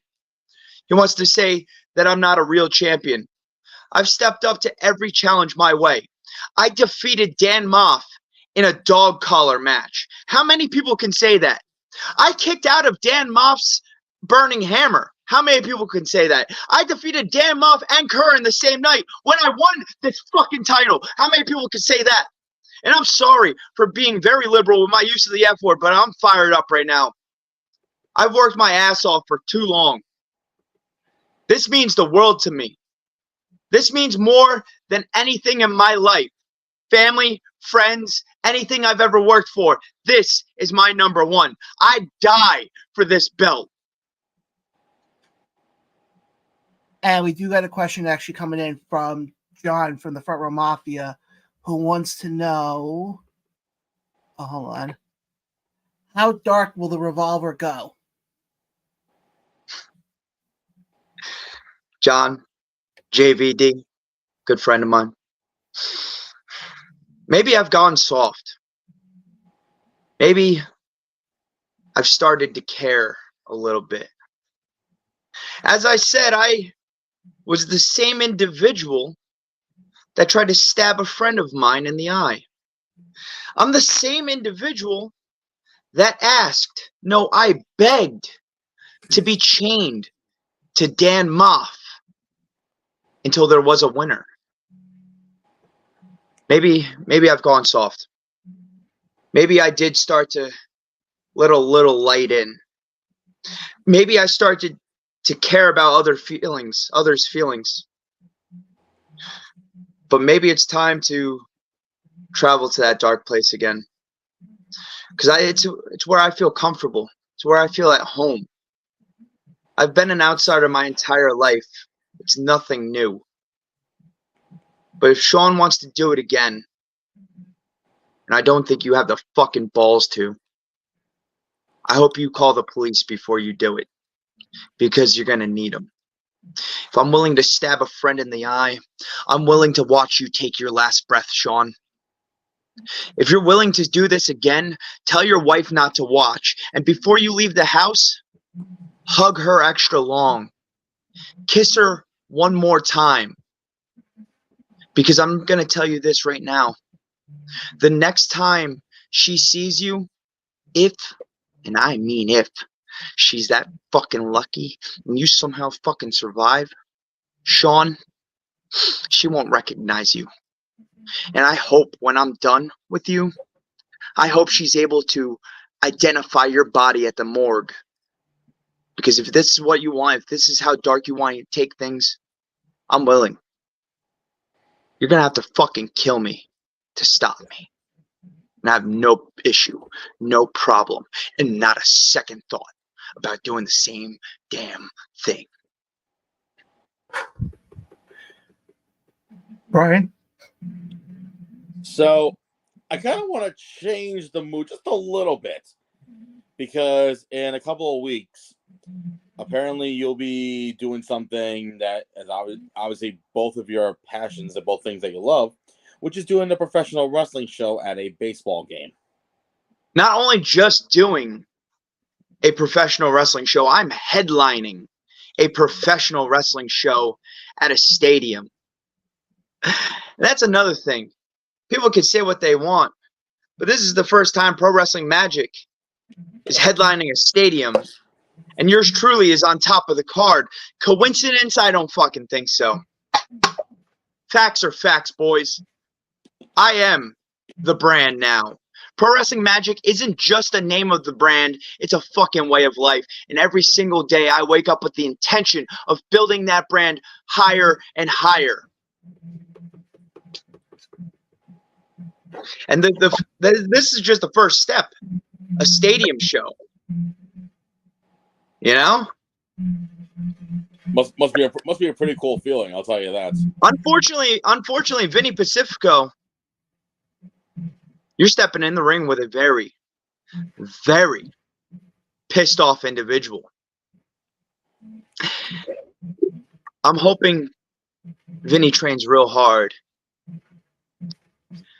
because this is probably the most motivated I've ever been in my life to prove every single buddy wrong. And a man who's willing to go to the levels that you are willing to go to is somebody I don't want to be in the same ring with, in the same building with, in the same state with. Wise choice. But I just want to go back to this thing with Sean Donovan here for a second. You know what? I just thought of something. Hold on. I'm sorry to cut you off. You're good. I was just sent a contract to work Dan Moff June 22nd. Now, if I retain, it's for my belt. If I retain June 8th, it's for the heavyweight belt, which I will. It's not a spoiler, it's a fact. Let's up the ante. There's going to be a cage there for our War Games Turf War match. Leave it up. Because I'm not dumb. I was born at night, but not last night. Everyone knows that Sean Donovan and Dan Moff are best friends. Put us in the cage. I want a winner. I want to make sure that there's no way anyone gets in or out of that cage. Pro Wrestling Magic, anybody watching this right now, leave up that cage. Put me and Dan Moff in it and let us go to war like we did all year last year. Holy shit. So I guess June 22nd, I know where I'll be. Hopefully not in that cage with the two of them. Oh, no, At the Mecca. I'll be at the Mecca. Watching Thank the you. madman of the Mecca, the king of the Magic Kingdom, do what he does best and do everything Sean Donovan couldn't.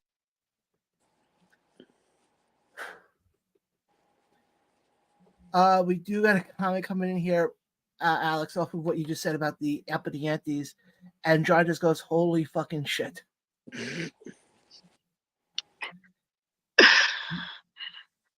I wish I could say I was joking.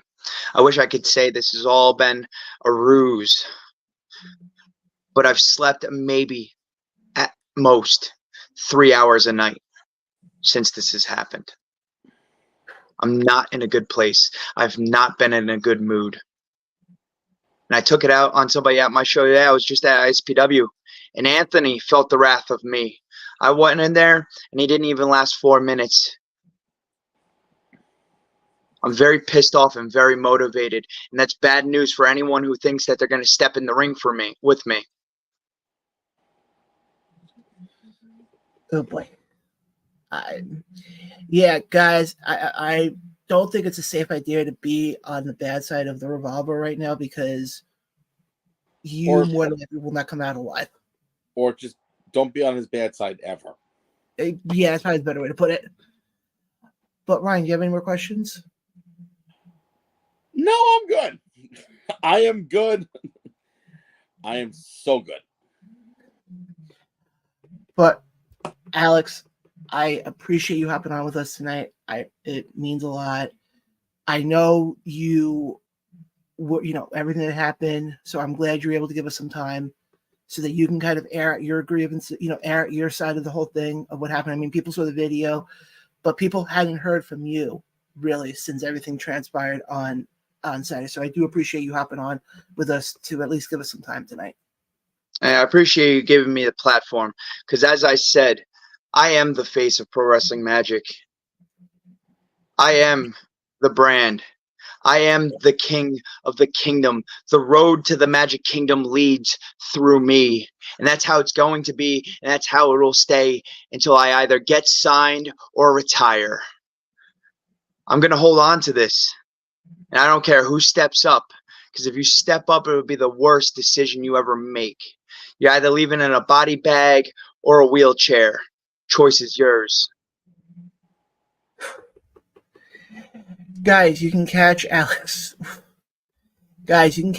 Ryman on June 8th as he takes on Vinny Pacifico. And Hinchcliffe Stadium. Jackals. Come see the baseball game, and then come see me pulverize the power punch. Drain him of that ever-loving caffeine addiction he has. You know what? I pray that caffeine addiction gives him a heart attack before he has to step in the ring with me. Because a premature death is better than what I'm going to give him. Jesus. Alex, where can the fans connect with you on social media, and what else do you have coming up that you like to promote? At Revolver_Ryman at both Twitter and Instagram. Oh, sorry, X.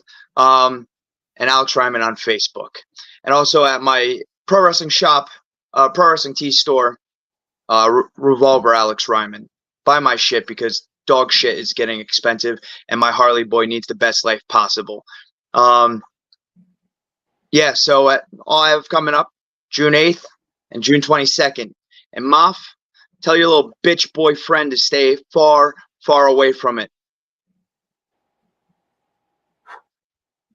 And Pro Wrestling Magic, I think it's safe to say, hire some security. Hire multiple security teams. And at this point, just rent the Richfield Park Police Department, at least. It's right down the street. Yeah, seriously. I don't even think they're going to be able to. I know they can, because normally Pro Wrestling Magic Security, unfortunately, was too busy trying to get in Steve Hall's business, a.k.a. Brandon Downey. And that's another thing. What is Downey doing? Does anybody know what he's doing? And I need to talk with the Pro Wrestling Magic brass, because they put out a little promotional flyer saying that he'll be escorting me to the ring on June 8th. I need to know who approved that. I offered him up some little advice, and he took it upon himself to attack Vinny. I had nothing to do with that. I didn't call for that. I have my main man, Lugosi. Lugosi has my back no matter what. And he knows the mission is to protect this at all costs. I can't trust Downey with that. What type of security is Downey? that's saying that I have like no words because Downey security. I'm sorry. That's even more of a. That's like I think that's one of the best fucking jokes I've ever heard. I mean, Brandon Downey, he couldn't get out of his own way. He couldn't get out of my way. He almost cost me my match with Azrael. Came out within 5 minutes, holding his hands up, trying to be part of my family. What are you doing? Nobody invited you. Stay in your lane, Brandon. Do not, I repeat, do not get in my way.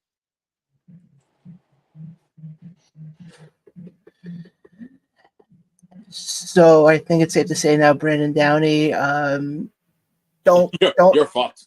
Yeah, I think that's. I don't even know if I have the heart to hurt him. Look at him. He has to wake up every day looking like that. That's painful enough. Finally, someone else said it. Thank you. Holy God. Anyways, June 8th, me and Lugosi, Downey, stay out of my way, versus Vinny Pacifico. I'm going to be champ for a very long time, boys. Strap in, enjoy the ride, and watch me do what I do best. Sounds like a plan. Well, I will be there June 22nd because I do want to see you and Moff go out in that cage. Oh, it's going to be a hell of a ride, boys. Hell of a ride. And in this life, you have to learn and appreciate one thing. You don't have to fear the Reaper. You fear the revolver. Did it just get cold in here? I was like, good, because it's warm as hell outside. I would say, I think it just got a little cold in here. But, Alex, thank you so much for giving us some time tonight. I do appreciate it a lot. Definitely want to have you on again before we get to the show on June 22nd, because I think that's not going to be a fight. That's going to be a bloodbath if I've ever seen one.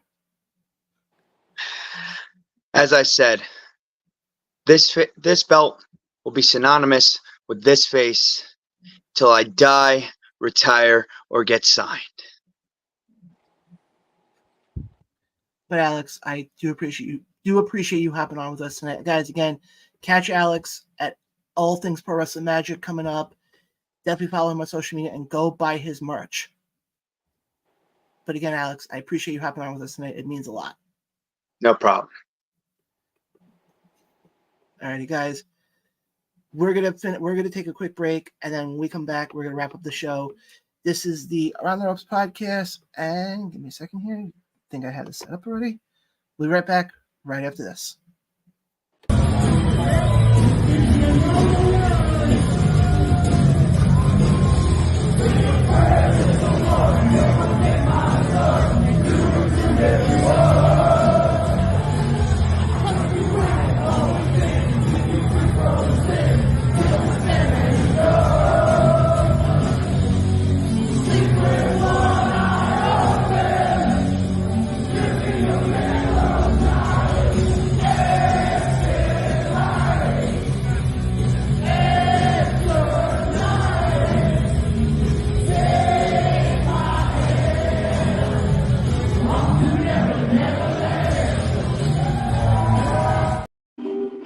And we are back here on the Around the Ropes podcast.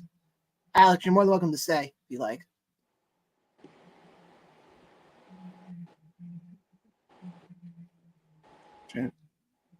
I think he's frozen. Yeah, I think he froze. I think he was trying to exit out. So I would say just kick him out. Alex, I'm not. There we go. I think he was just trying to leave himself. Reactions to what you just heard. Speechless. Holy shit. Speechless. I will say this, which obviously you know Sean, better than I do. Sean pissed off the wrong person. I would say yes, but at the same time, I think Sean knows what he's getting himself into. I hope so, because when those two eventually collide, and whatever promotion books them, it's not going to be pretty. I will put it this way. If it does happen to be for Pro Wrestling Magic for that title, I would highly recommend for people to bring a poncho with them, bring a shield with them. Have somebody should tell Steve off to put the top of a salad bar. You know when you go to like a restaurant that has a salad bar. No, I can do you one better. Just get like a massive plexiglass. Yes. And then bring in the Ridgefield Park Police, the Army, the Navy, National Guard, the Santa Maria, all that stuff. But we do got some comments coming in here, and then we're going to wrap up the show here. Francis chimed in here and goes,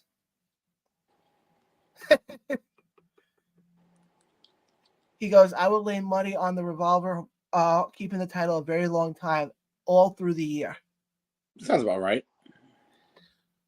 David chimes in here and goes, yeah. That was Paul Heyman stuff right there. Yep. And then even he said it, goosebumps. All right. That's the one thing I've noticed with Alex. Obviously the second time we've had him on, and you just let him go. You just let him go, and you can't tell if you're talking to Alex Ryman or you're talking to the Revolver. But fun show tonight, to say the least. Fun show. Ryan, obviously, I'll let you go first. Final thoughts. What do you have coming up, and where can fans connect with you on social media? So I actually have something I do want to say though. I'm about to pretty much Paul Heyman, but down to a 3. Full screen? No. Okay.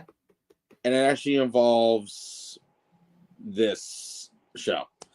I'm gonna be straight. So some of you may know this, but I was a part of the show, and I decided to take a little break from it, for mental reasons and all, because basically I was just burned out. In that time frame between, I think that was like February when I decided to take my sabbatical, take my leave, up to now, 3 months later, seeing this show elevate to where it is now, it's definitely very happy. It makes me very happy to see that the show has elevated to where it was, but it also got me thinking. It really did. And some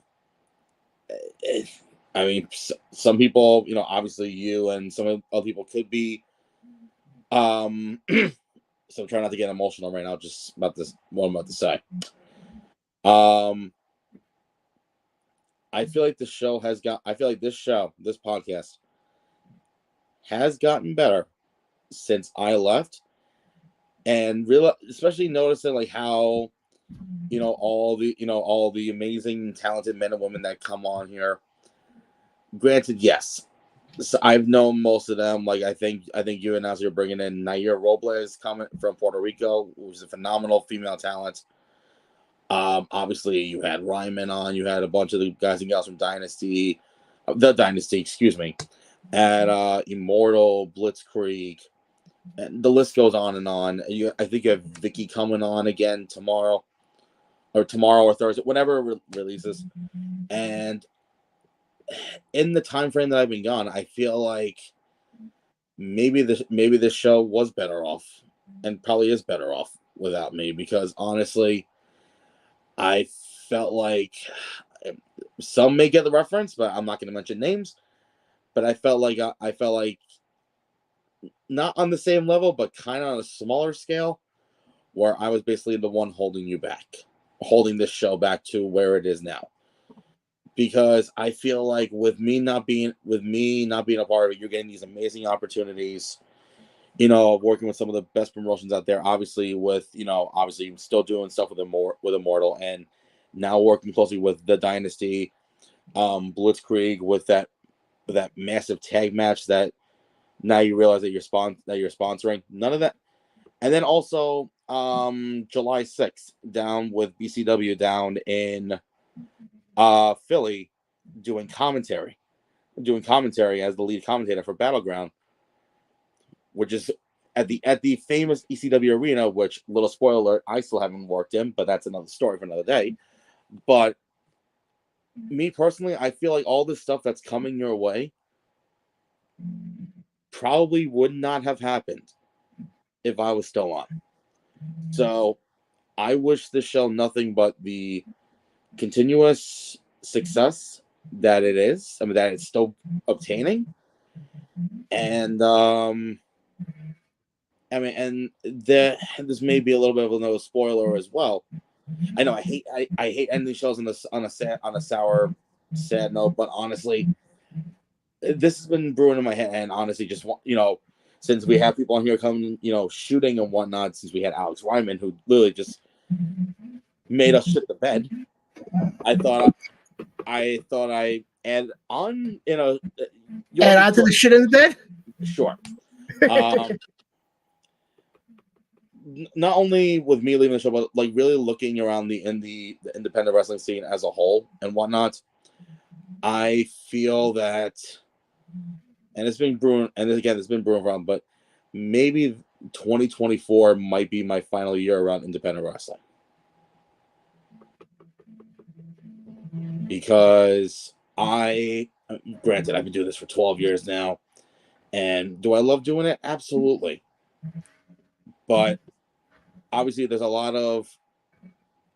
a lot more talented individuals who are now stepping into the broadcasting world, who a few of them are actually doing really, really well for themselves. One of them is Frank Myers, who also does WrestlePro, but he does the Shotgun Thursday shows, which, by the way, Shotgun Thursday, the first Thursday of June, I don't know the day off the top of my head. Not going to get into that right now. Go check them out, Union. But he's also doing stuff with ISPW, which is phenomenal. And I remember him and I talking. That was one of the places he wanted to work in, try to get his foot in the door. And I'm glad that he's getting the opportunities from there. Another person is Nick Downey, the better Downey of the Downey brothers, from High Side of the Ropes, where he's stepping into the announcing game with Win and Spartan and a few other promotions. He's making a name for himself, and I honestly am feeling that maybe my time is coming up, that maybe I am no longer needed in the broadcasting world, or in broadcasting and podcasting world. Especially again with me leaving this show, looking how much success it's had in the last few months compared to how much success it's had since I've been on. So this has been in my head for a while, and I just wanted to lastly say before John ends things on here, if 2024 is my final year of being around independent wrestling, I cannot thank you all enough for letting me live out my dream and not getting hurt in the process physically. Unless, you throw a chair at me or you throw your gear at my face, whatever you want to do. But again, is it my final year? Who knows? But I just wanted to mainly just say about this podcast and with the way everything's going. So, John, keep killing it like you always do. And all of you out there that, just continue to, Front Row Mafia, continue to support, John and the Around the World podcast. Because what he has here is it's incredible. I'll tell you that. And I'm just happy to to at least help them just a little bit along his journey to where it is now. So Thank you, John, for letting me hop on, and everyone else. I will maybe I'll see you all down the road. So I'm actually gonna hop off now. So John, by all means, it's all yours, brother. Wow. I don't know what to say right now.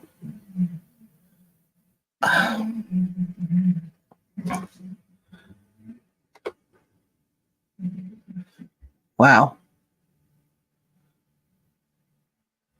Guys, this has been Around the Ropes podcast episode. I'm actually fucking speechless right now. But I do want to thank Alex Ryman for joining the show tonight. Like Brian said, Nahir Robles and Vicki will be joining me tomorrow. Those interviews will be up on Thursday. My former co-host from the Comeback Wrestling Show, Jeremy Ivins, will be joining me Thursday night. That interview that should be up on Friday. We have Ace Wrestling coming up this Saturday, live from Teaneck, New Jersey. So you're not going to want to miss that.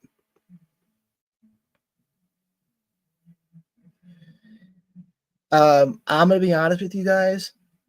I'm going to pull back the curtain here for a second. I did not know Ryan was going to say any of that stuff. And I wish he would have stayed on here so I can at least give him his flowers. But I'm going to say this right now, guys. If, Ryan, you'll see this at some point. What you did for the show, I can never thank. You helped position the show in such a way that there's no going to the bottom. There's no crashing. We're not going to pull, it's only going to go up from here. And when you look back at the history of this podcast, I know there's a lot of names who have been a part of the show, but none of them have made an impact like you did. And I want you to know this. If you decide you ever want to come back, like I said to you, the door is always open for you. The door is never closed for you, buddy, because you have really, you've helped the show. And I will admit, if it wasn't for you, I would not know of this crazy independent wrestling world. So for that, I do have to thank you for that one quite a bit. But guys, to everybody else, thank you for watching the show tonight. I appreciate it a lot. We got a lot of stuff coming up for you guys in the next couple of weeks, couple of months. And guys, I hope you're here for the ride. Again, guys, go hit the subscribe button on our YouTube page. It costs you nothing. Does wonders for us. Follow us on Facebook. Follow us on X. Follow us on Instagram. We also now have a t-shirt store as well. Go to